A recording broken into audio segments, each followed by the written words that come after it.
Olá, boa noite, amigos queridos daqui do Reino Unido, do Brasil e de todos os lugares aonde estiverem se conectando conosco no dia de hoje. Hoje nós vamos falar sobre sofrimento, baseado no livro Plenitude, mas antes disso eu gostaria de convidar a todos para a nossa prece. E antes da prece, eu gostaria de ler esse livrinho, Uma Centelha do Cristo, do Rafael Lavarini, que é realmente um tesouro, umas mensagens curtinhas, mas de uma profundidade muito grande. E a mensagem que eu vou ler chama Misericórdia de Deus. Confie na grandeza do Criador e em sua misericórdia. Observe suas criações, seja na pétala de uma rosa ou no equilíbrio das galáxias. Em tudo perceberá a mão divina regendo a orquestra da vida. Nenhuma criatura se encontra desamparada ou esquecida por Deus. Ele conhece todos os seus filhos pelo nome. Creia na sua importância diante dele. Colabore com as leis universais, observando-as através da personificação divina em nome de Jesus Cristo. Eis as palavras ditas pelo Mestre. Eu e o Pai somos. Então, agora nós vamos fazer a nossa prece, agradecendo a Jesus a oportunidade de aqui estarmos para mais um estudo, mais uma reflexão dos ensinamentos da nossa querida mentora Joana de Ângeles, agradecendo a Jesus a oportunidade do estudo, nos envolvendo, Jesus, a cada um que aqui está conectado, aqueles que irão se conectar mais tarde, enfim, todos aqueles, Senhor, que estarão conectados conosco. Que a tua paz, Jesus, se adentre nos nossos lares, confortando os nossos corações, nos trazendo a sua paz.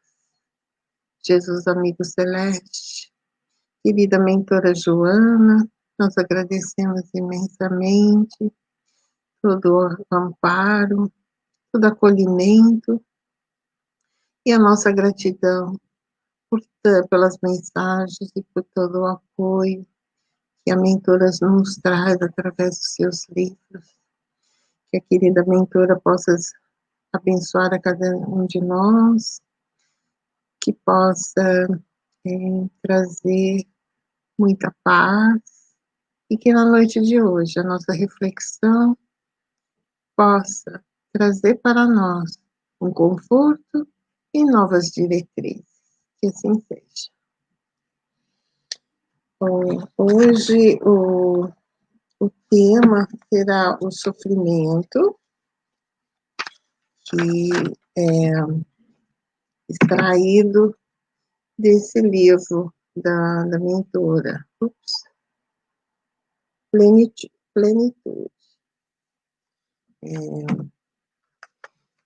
Nesse livro Plenitude, a mentora nos traz conceitos valiosos sobre o sofrimento, dentro de uma filosofia budista e cristã, e a psicologia humanista também, né?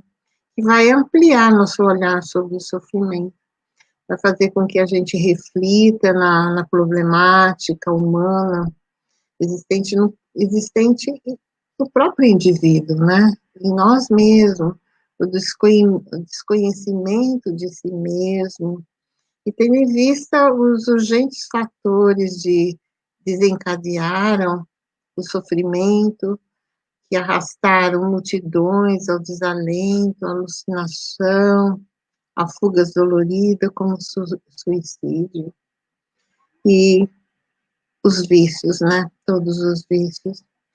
E a gente, então, a gente se pergunta sempre, né, por que que a gente sofre? Por que as pessoas sofrem? Por que o sofrimento faz parte da nossa vida? Por que para viver tem que ter sofrimento, né? E sempre tendo em mente que vivemos num planeta de prova e expiação. São os espíritos que aqui vivem, trazem ainda muita dificuldade de lidar com a sua problemática.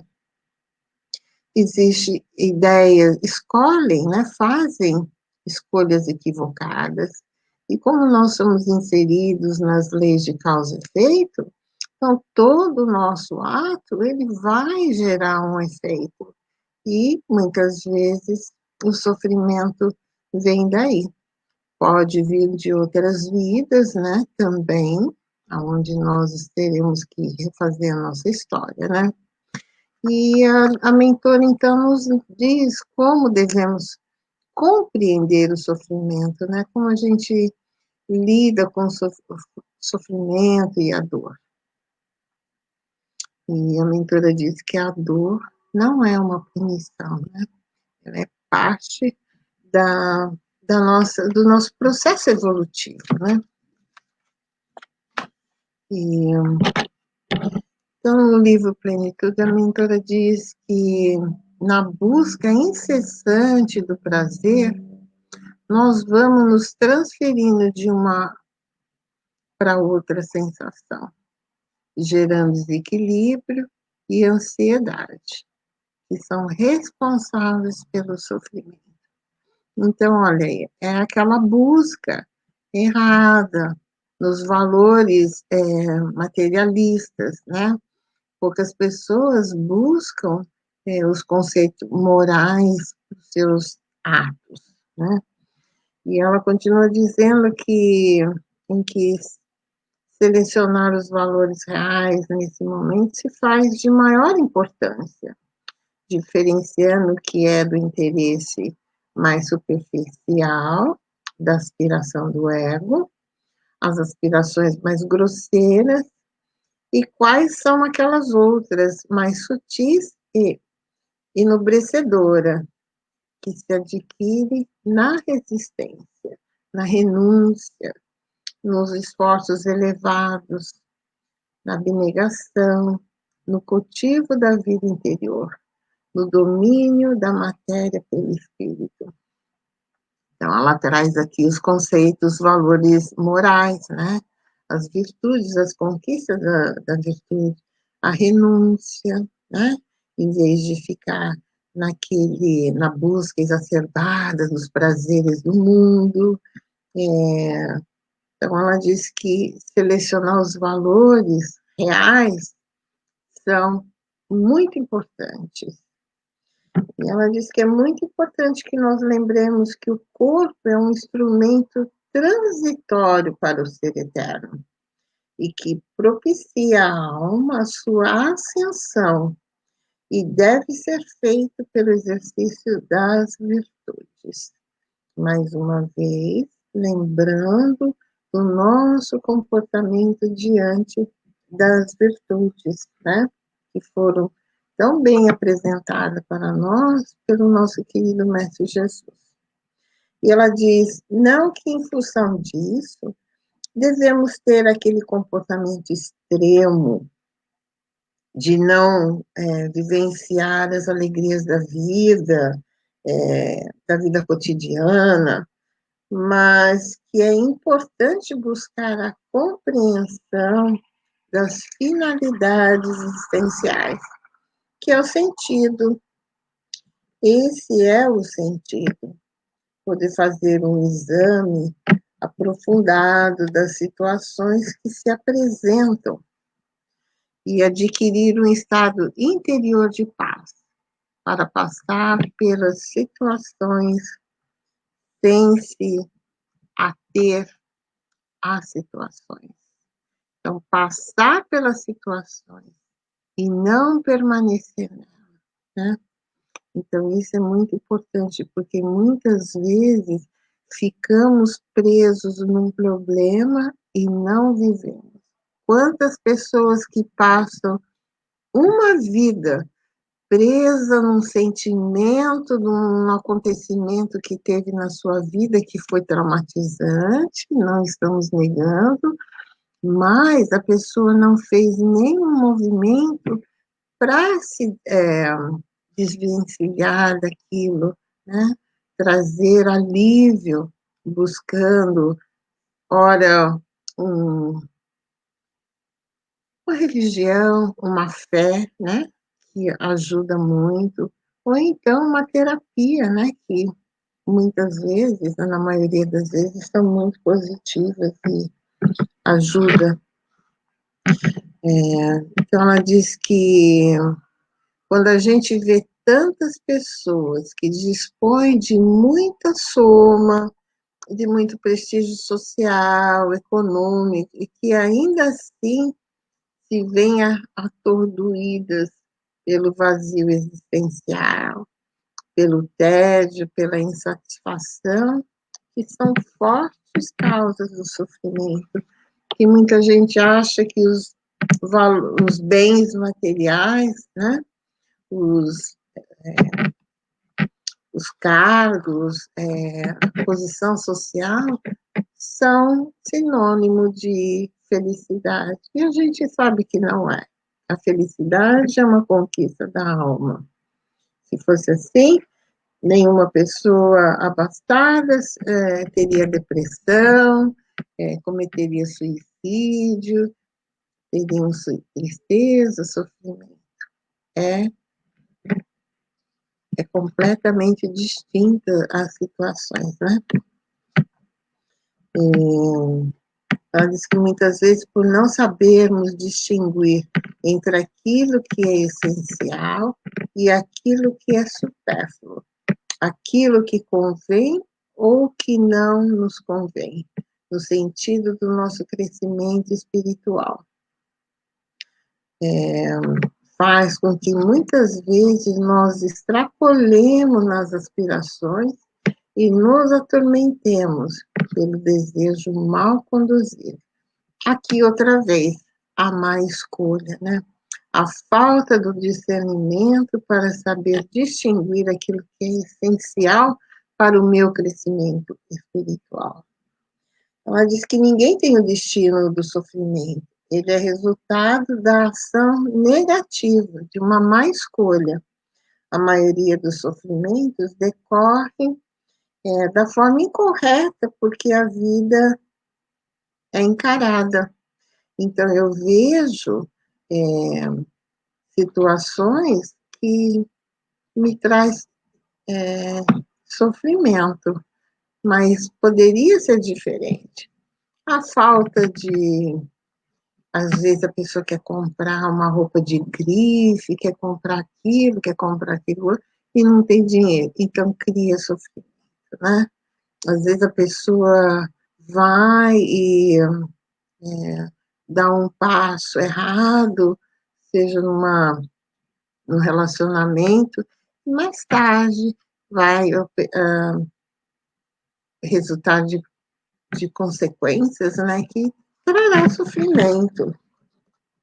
Ela diz que medicamentos se pode propor, se não a terapia da prece, da fé abrasadora e da irrestrita confiança em Deus. Então, esses são os mecanismos para que a gente encontre a felicidade e não o sofrimento. E se eu tenho sofrimento, eu vou buscar amenizar aquele sofrimento através de uma fé, né, e da confiança em Deus. Porque a mentora diz que ninguém existe na Terra de hoje que marche sem equívocos, sem temor, sem tormentos, gerando aflições quando deseja acertar e produzindo sofrimento quando intentava apaziguar, necessitando compreensão como efeito e tolerância, né? Então, a gente sabe que na Terra, um planeta de provas e expiações, ainda vemos muito sofrimento. Vamos lembrar aqui Dr. Bezerra de Menezes, que ele diz, é tanto sofrimento, é tanta dor, que dá vergonha de ser feliz. Então, nós vemos como tem pessoas que sofrem, né? E é no Evangelho segundo o Espiritismo, no capítulo 27, no item 12, ação da prece, transmissão do pensamento, que vamos encontrar a resposta, né? Ou uma reflexão para o sofrimento. Então, disse, se dividissem os males da vida em duas partes, uma daquelas que o homem não pode evitar, outras das tribulações, cuja causa primeira é ele mesmo, pela sua incúria e seus excessos, ver-se-ia que está suplanta muitas em números sobre a primeira, e pois evidente que o homem é autor da maioria das suas aflições, e que dela se pouparia se agisse sempre com sabedoria e prudência. Não há menos certo que essas misérias são o resultado das nossas inflações à lei de Deus, às leis de Deus. E que se observássemos pontualmente essas leis, seríamos perfeitamente felizes. Olha aí as leis de Deus, né? Trazendo equilíbrio, né? Amor, paciência, trazendo solidariedade, gratidão, todas essas leis nos traz paz interior. E continua dizendo, se não ultrapassarmos o limite do necessário na satisfação das nossas necessidades, não teríamos as doenças que são consequências dos excessos e as vicissitudes, os reveses da vida, que essas doenças ocasionam. Se colocarmos limite à nossa ambição, não teremos a ruína. Se não quisermos subir mais alto do que podemos, não temeremos cair. Se formos humildes, não sofreremos as decepções do orgulho humilhado. Se praticarmos a vida da caridade, não seremos nem maldizentes, nem invejosos, nem ciumentos, e evitaremos as querelas e as disseções. Se não fizermos mal a ninguém, não temeremos a vingança e etc. Então, como vimos, o Evangelho nos mostra o agente responsável pelo sofrimento e que temos condições em trabalhar em pró da superação dessas mesmas dores e desses sofrimentos. Então, sabemos que cada um lida com a dor em diferentes meios, né, e maneiras. Uns lidam melhor que os outros, e isso é uma vivência interior, né? É de cada um. Para alguns, semelhantes situações é causa de sofrimento, e para outros não, né? A gente vê que tem pessoas que sofrem, que passam por tantas aprovações e não reclamam, estão sempre sorrindo, e tem aqueles que, por muito pouco, estão se debatendo, sofrendo, coisas que teriam soluções, né? Talvez não momentâneas, mas teriam lá na frente soluções, né? E a nossa querida mentora Joana de Ângeles vai nos ajudar a compreender a respeito do apego, sendo o apego uma identificação do eu com a realidade. Então, o Espiritismo nos auxilia muito a compreender que nós somos seres espirituais e que há no mundo a impermanência e o mundo da permanência. O que é permanente? É o espírito, a mente, os valores, aquilo que permanece. E o que é impermanente? A matéria transitória, o universo em constante movimento. Mas quando nós nos identificamos com uma realidade impermanente, né, que são coisas transitórias, essa é uma cilada, né, uma armadilha de sofrimento. Por quê? Porque estamos buscando valores irreais, valores materiais, né? Coisas que estão em constante movimento. E se nós buscarmos as coisas permanentes, que são eternas, que é o espírito, a mente, os valores, né? Aquilo que permanece conosco, né? Tudo aquilo que eu adquirir de bom, né? Será agregado na minha evolução. Ela diz que quando a gente se identifica com algo, a gente compra o oposto junto. Exemplo disso, se eu me apego muito à beleza física, né? Eu vou sofrer com a feiura. Se eu me apego muito à juventude do corpo físico, eu vou sofrer com o envelhecimento. Se eu me apego à saúde do corpo físico, eu vou sofrer com o processo do adoecimento e assim por diante. E quando a gente tem um apego, as marcas psicológicas, sejam ela a experiência de ter sido traído, ou a experiência de ser muito apegado a uma figura materna, esse apego faz com que nós não abramos espaço para outras possibilidades. É claro que precisamos considerar que o apego, ele dá uma base para a constituição da nossa personalidade atual, que nós chamamos de ego.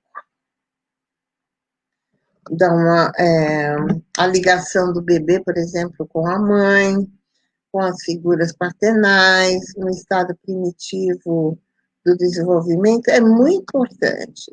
Esse apego é necessário, né? A gente precisa dessa relação tão próxima, intensa, para nos reconhecer com espelhamento. É um tipo de se refletir no mundo, né? Mas a partir do amadurecimento, conforme nós vamos crescendo, nós precisamos ir compreendendo que esses elementos estão em nós. E quem vive muito apegado não confia em si mesmo, né? E segue buscando sempre fora de si, para buscar lá no outro, né? E é uma realidade que está aqui dentro. Então, essa, às vezes, a razão da infelicidade.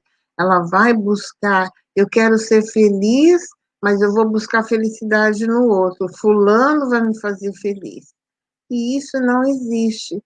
Então, criando ali um bloqueio, um conflito e gerando sofrimento, né? Então, por isso que toda forma de apego traz dependência e aprisionamento em algum nível. E a libertação consiste em compreender as coisas e superar as ilusões da mente. Então, o sofrimento está muito relacionado com o processo da evolução espiritual. E a mentora diz que, seja qual for o tipo de sofrimento, as suas garras produzem chagas de demorado processo degenerativo, que leva, às vezes, à alucinação, ao, às atribu, atribu, arbitrariedade, especialmente as pessoas destituídas de resistências morais. Mais uma vez, ela vai aqui falar da falta da moral, porque a moral, ela nos dá realmente, fortalece, né? Nos dá força para, quando chega um problema, um sofrimento, a fé em Deus, tudo isso são atributos que o espírito está criando para a sua evolução, né? Ele tem ali uma fé, ele sabe que Deus não desampara ninguém, que aquilo vai passar, né? É uma fase. Então, quando isso acontece, o espírito consegue sair desse, passa pelo sofrimento, mas segue em frente, fortalecido.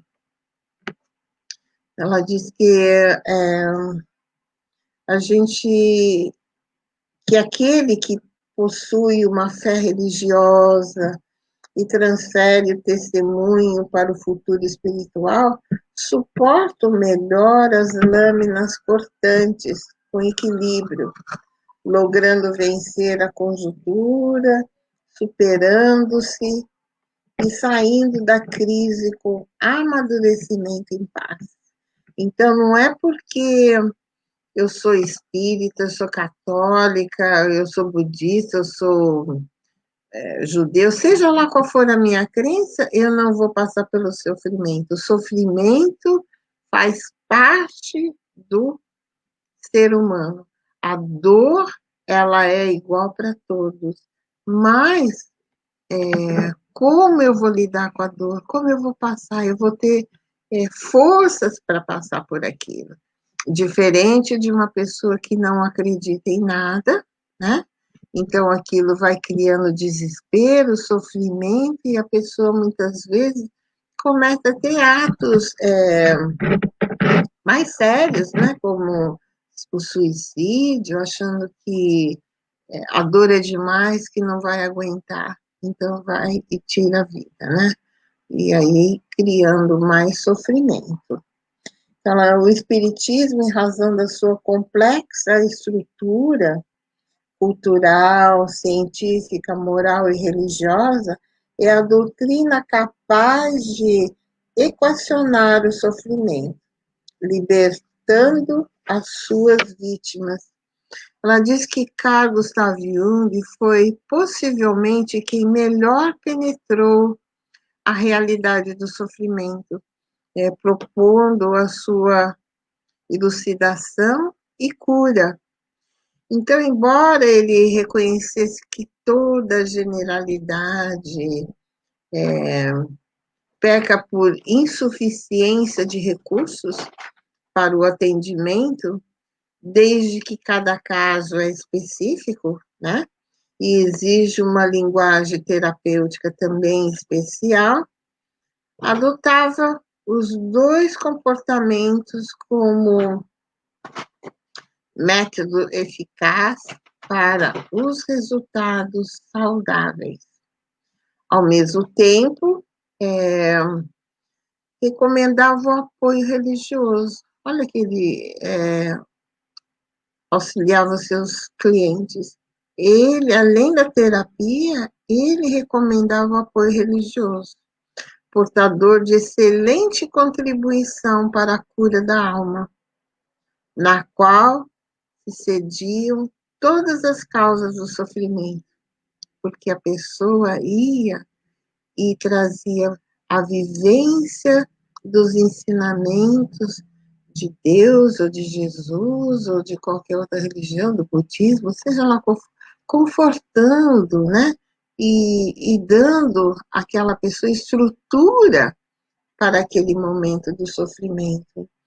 Então, a individuação e a marcha na direção do luminoso. Nós já tivemos aqui um estudo sobre o luminoso, aonde eu tenho aquela êxtase do espírito, né? Onde eu vejo o espírito como um ser eterno, criação divina, né? Que temporariamente habita um corpo material, mas que a sua essência é divina.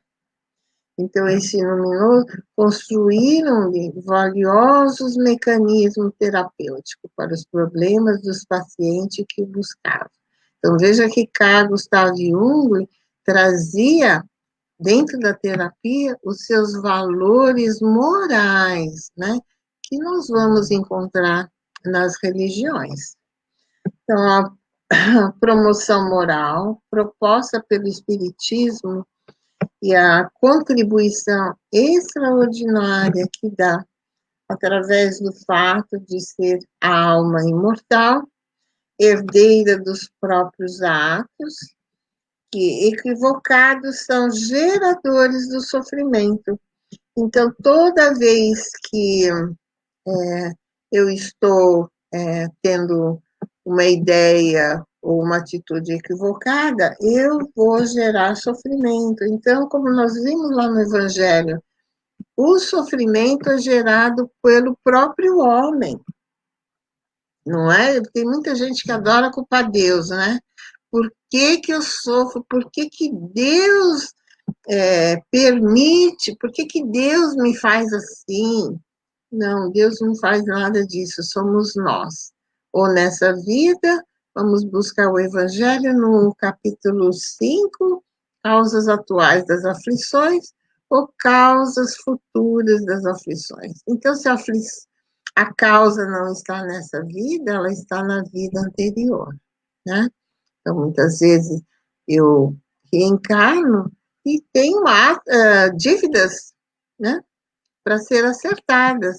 Minha vida aqui na Terra vai ter que ser acertada, eu vou passar por privações, e muitas vezes o espírito chega e não lembra, e aí se revolta, não aceita, e aí vive sofrendo por aquele sofrimento, que é tão passageiro. Nós estamos aqui de passagem. O que é uma reencarnação? 40, 50, 60, 70, 80 anos, 90 anos, o espírito já está de volta, né? Passou, vai voltar para uma nova fase, uma nova experiência mais tarde, e assim, através dos milênios, nós vamos evoluindo. Mas quanto mais nós trazermos para as nossas vidas valores morais, os ensinamentos do Cristo, as virtudes para nosso dia a dia, mais rápido estaremos conquistando a plenitude, né? Que a mentora tanto fala aqui nesse livro. Então, ela continua dizendo que o sofrimento tem vigência transitória, por ser feito do desequilíbrio da energia que é direcionada para o bem e para o amor. Então, é temporário, não o sofrimento, ele não é eterno, né? Então, ela diz que deixa de desarticular-se, facultando aos seres a iluminação e a plenitude.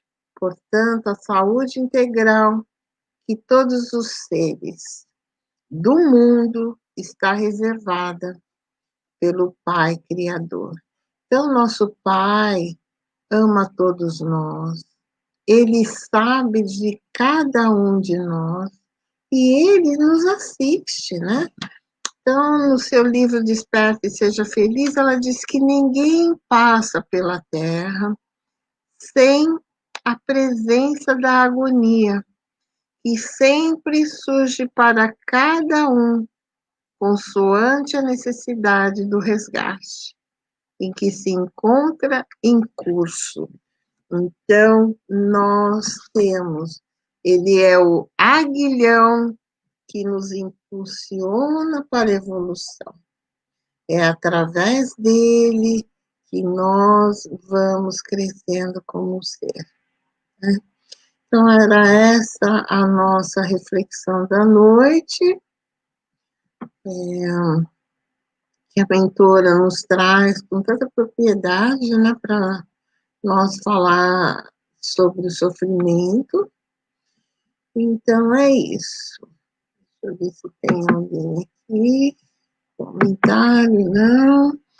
Então, é isso. Então, eu gostaria de fazer a prece final, convidando a todos para seguir em pensamento e rogando a Jesus que nos ampare, que nos guarde, que seu amor, que a sua paz,